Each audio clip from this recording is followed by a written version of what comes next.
ఐక్యరాజ్యసమితి general assembly 76వ వార్షిక సదస్సులో ప్రధానమంత్రి నరేంద్ర మోదీ ప్రసంగిస్తున్నారు. మోదీ ప్రసంగాన్ని ఇప్పుడు లైవ్ లో చూద్దాం. లైవ్ తర్వాత సాక్షి ఎక్సలెన్స్ అవార్డుల కార్యక్రమం తిరిగి కొనసాగుతుంది. From the self to the universe. Expansion of the self. Expansion of the self. Moving from the individual to society. The nation. To the nation. And to entire humanity. और ये चिंतन and this philosophy Antyodaya is dedicated to Antyodaya. Antyodaya को आज की परिभाषा The modern day definition no one of is left behind कहा Antyodaya जाता is where no one is left इसी भावना behind. के साथ It is with this principle in mind that India today is moving forward on the path of integrated, equitable development. Vikas Our priority is that development should be all-inclusive, सर्वस्पर्शी हो, all-pervasive, सर्वव्यापी हो, universal, सर्वपोषक and हो. one that nurtures all. यही हमारी प्राथमिकता है. बीते 7 वर्षों में During the last 7 years, Bharat में India has 43 brought crore over से ज्यादा लोगों को 430 million people बैंकिंग who व्यवस्था were से जोड़ा previously गया है, unbanked into जो the अब banking तक system. इससे वंचित थे. आज Today, 36 over करोड़ से अधिक ऐसे लोगों को भी 360 million people बीमा सुरक्षा who कवच मिला है, earlier could not पहले even imagine इस बारे में this सोच was भी नहीं possible, now have insurance coverage 50 as crore से security ज्यादा लोगों को by giving over 500 मुफ्त इलाज million की सुविधा people देकर the facility of free Bharat ने treatment in hospitals. उन्हें quality India health has service से given them जोड़ा. access to quality health Bharat ने services 3 करोड़ by के घर building बनाकर 30 million बेघर, proper homes. यानी India has made होमलेस परिवारों को homeless families होम ओनर्स बनाया. homeowners. अध्यक्ष महोदय, Mr. President, प्रदूषित पानी polluted water भारत ही नहीं is a very big पूरे problem, विश्व not just for और India, खासकर but for the entire गरीब और world, and विकासशील in particular देशों for poor and बहुत developing बड़ी countries. समस्या है. भारत में इस चुनौती से निपटने के लिए In order to address this हम challenge 17 in करोड़ से India, अधिक घरों we पर are carrying out a very big pipe से campaign to ensure साफ that पानी piped पहुंचाने का clean बहुत water बड़ा अभियान reaches चला. over 170 million विश्व homes. की बड़ी-बड़ी संस्थाओं ने Reputed institutions of the ये world माना है have कि said किसी भी देश के विकास के लिए वहां के नागरिकों के पास जमीन और घर के प्रॉपर्टी राइट्स यानी ओनरशिप का रिकॉर्ड होना बहुत जरूरी है. दुनिया के और घरों के प्रॉपर्टी राइट्स नहीं है. आज हम भारत के 6 लाख से अधिक गांवों में ड्रोन से मैपिंग कराकर करोड़ों लोगों को उनके घर और जमीन का डिजिटल रिकॉर्ड देने में जुटे हैं. ये उनके घर और जमीन का डिजिटल रिकॉर्ड देने में जुटे हैं. ये डिजिटल रिकॉर्ड प्रॉपर्टी पर विवाद कम करने के साथ ही access to credit, bank loan तक लोगों की पहुंच बढ़ा रहा है. अध्यक्ष महोदय, आज विश्व का हर 6ठा व्यक्ति भारतीय है. जब भारतीयों की प्रगति होती है तो विश्व के विकास को भी गति मिलती है. When India grows, the world grows. When India reforms, the world transforms.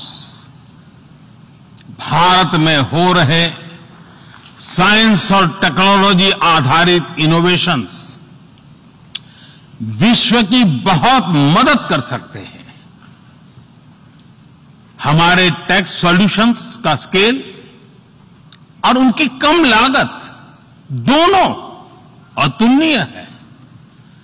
हमारे यूनिफाइड पेमेंट इंटरफेस यूपीआई आज भारत में हर महीने 350 करोड़ से ज्यादा ट्रांजैक्शन हो रहे हैं।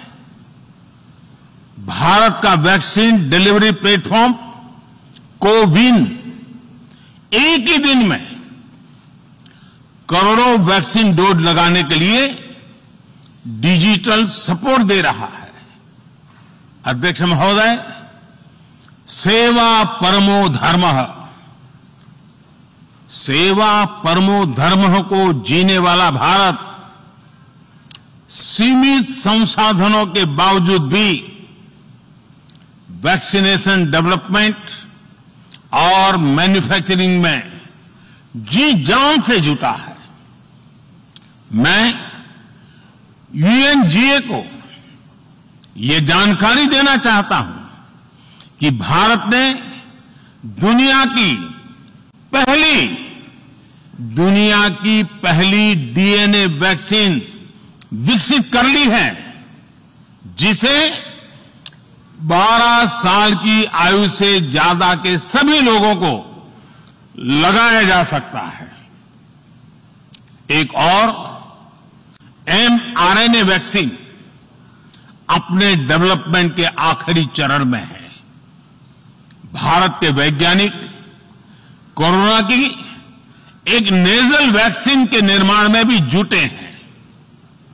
मानवता के प्रति अपने दायित्व को समझते हुए भारत ने एक बार फिर दुनिया के जरूरतमंदों को वैक्सीन देनी शुरू कर दी है।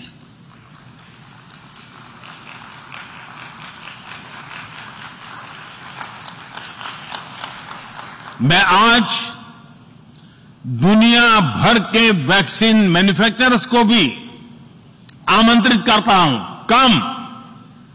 कम मेक वैक्सीन इन इंडिया।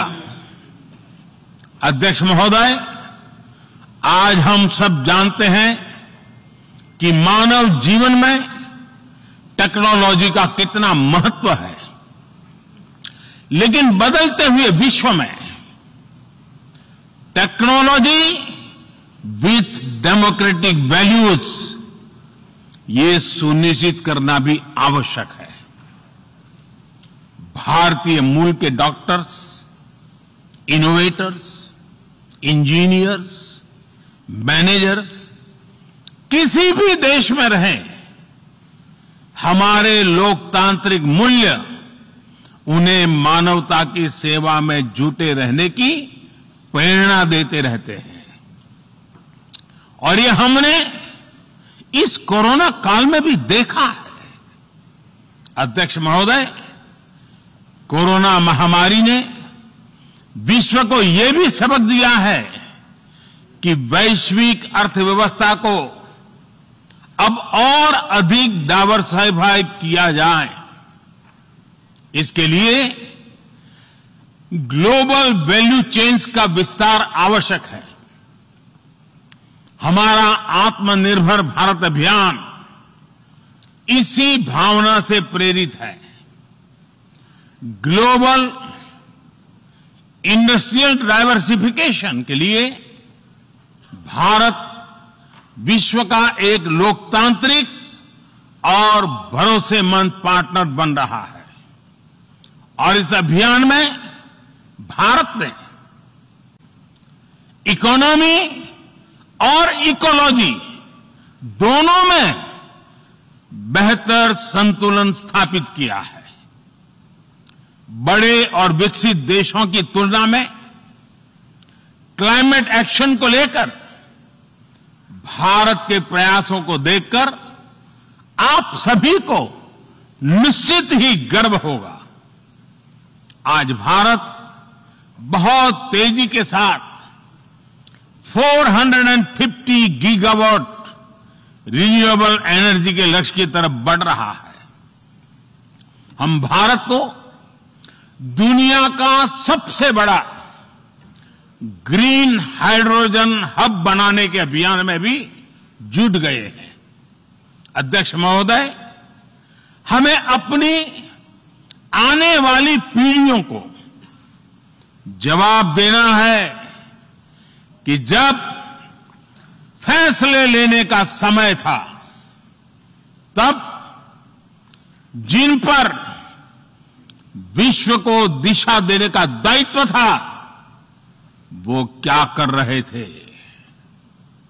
आज विश्व के सामने रिग्रेसिव थिंकिंग और एक्सट्रीमिज्म का खतरा बढ़ता जा रहा है। इन परिस्थितियों में पूरे विश्व को साइंस बेस्ड रेशनल और प्रोग्रेसिव थिंकिंग को विकास का आधार बनाना ही होगा। साइंस बेस्ड अप्रोच को मजबूत करने के लिए भारत एक्सपीरियंस बेस्ड लर्निंग को बढ़ावा दे रहा है। हमारे यहां स्कूलों में हजारों अटल टिंकरिंग लैब्स खोली गई हैं, इंक्यूबेटर्स बने हैं और एक मजबूत स्टार्टअप इकोसिस्टम विकसित हुआ है। अपनी आजादी के 75 वर्ष के उपलक्ष्य में जब हम आजादी का अमृत महोत्सव मना रहे हैं, भारत 75 ऐसे सैटेलाइट्स को अंतरिक्ष में भेजने वाला है जो भारतीय विद्यार्थी स्कूल कॉलेजों में बना रहे हैं। अध्यक्ष जी, दूसरी ओर रिग्रेसिव थिंकिंग के साथ जो देश आतंकवाद का पॉलिटिकल टूल के रूप में इस्तेमाल कर रहे हैं, उन्हें ये समझना होगा कि आतंकवाद उनके लिए भी उतना ही बड़ा खतरा है। ये सुनिश्चित किया जाना बहुत जरूरी है कि अफगानिस्तान की धरती का इस्तेमाल आतंकवाद फैलाने और आतंकी हमलों के लिए न हो। हमें इस बात के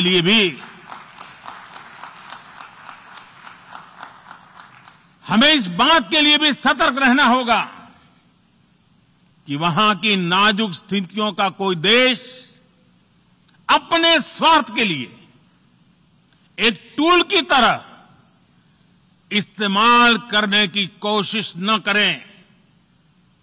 इस समय अफगानिस्तान की जनता को, वहां की महिलाओं और बच्चों को, वहां की माइनॉरिटीज को मदद की जरूरत है और इसमें हमें अपना दायित्व निभाना ही होगा। अध्यक्ष महोदय, हमारे समंदर भी हमारी साझी विरासत है, इसलिए हमें ये ध्यान रखना होगा कि ओशन रिसोर्सेज को हम यूज करें, एब्यूज नहीं। हमारे समंदर अंतर्राष्ट्रीय व्यापार की लाइफलाइन भी है। इन्हें हमें एक्सपांशन और एक्सक्लूजन की दौड़ से बचाकर रखना होगा। रूल बेस्ड वर्ल्ड ऑर्डर को सशक्त करने के लिए अंतर्राष्ट्रीय समुदाय को एक सुर में आवाज उठानी ही होगी।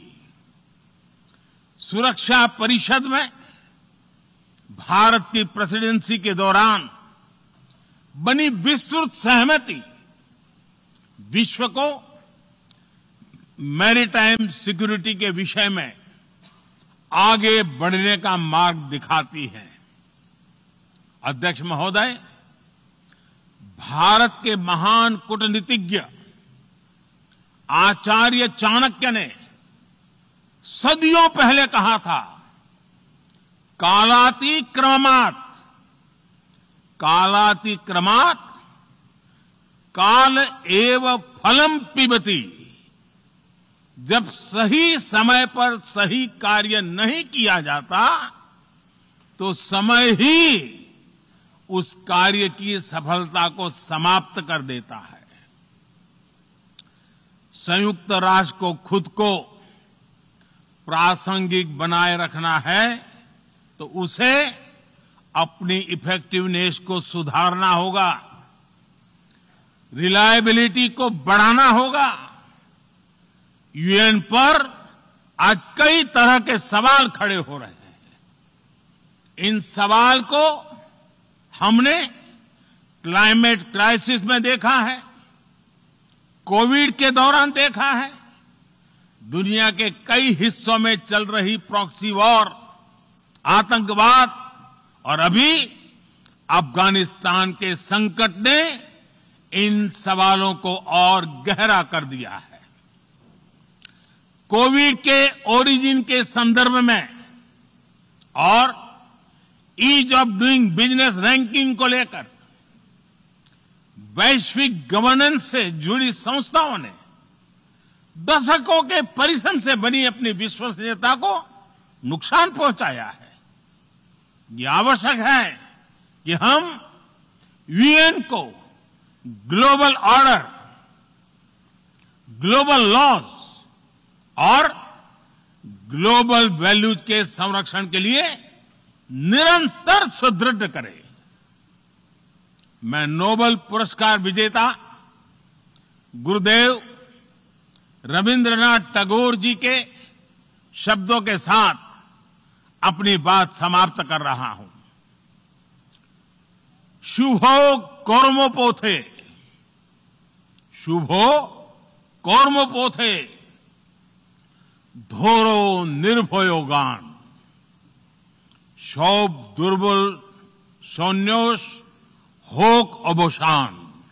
अर्थात अपने शुभ कर्म पथ पर निर्भीक होकर आगे बढ़ो, सभी दुर्बलताएं और शंकाएं समाप्त हो। ये संदेश आज के संदर्भ में संयुक्त राष्ट्र के लिए जितना प्रासंगिक है उतना ही हर जिम्मेदार देश के लिए भी उतना ही प्रासंगिक है। मुझे विश्वास है हम सबका प्रयास विश्व में शांति और सौहार्द बढ़ाएगा, विश्व को स्वस्थ, सुरक्षित और समृद्ध बनाएगा।